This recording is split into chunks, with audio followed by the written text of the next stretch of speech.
అనుదిన నిత్యజీవపు మాటలు. దేవుని నామానికి మహిమ కలుగునుగాక. దేవుని వాక్యాన్ని చదువుకుందాము.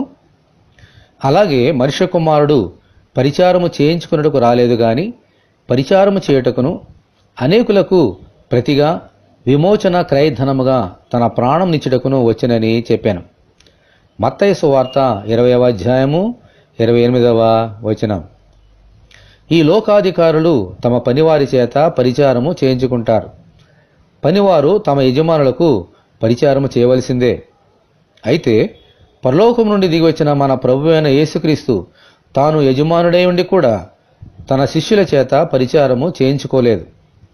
తాను అప్పగింపబడిన రాత్రి తనను తాను తగ్గించుకొని తన శిష్యుల పాదములన్నిటినీ ప్రభువు కడిగి తుడిచారు. దేవునికి స్తోత్రము, ఆమేన్. అలాగే శిలువ మరణము పొందినంతగా తను తాను తగ్గించుకొని మనుషులందరి రక్షణ కొరకు తన ప్రాణాన్ని అర్పించారు.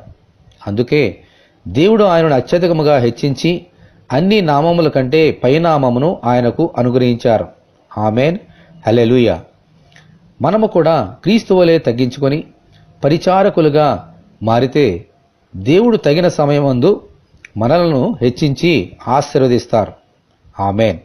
ప్రభువా, మేము కూడా మమ్మల్ని మేము తగ్గించుకొని మీ అడుగుజాడలలో నడుచుచు మీ ఆశీర్వాదములు పొందగలిగినట్లు అనుగ్రహించమని ప్రభువైన యేసుక్రీస్తు ద్వారా మనమందరము దేవుని ప్రార్థన చేసుకుందాము.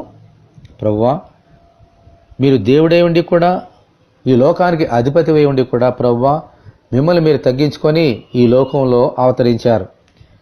మీ శిష్యుల చేత పరిచారం చేయించుకోలేదు కానీ మీరే వారికి పరిచారం చేశారు.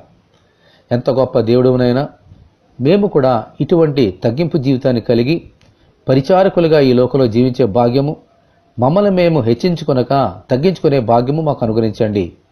తగిన సమయమందు మీ చేత హెచ్చింపబడి దీవించబడినట్లుగా మీ కృప మాకు అనుగ్రహించండి.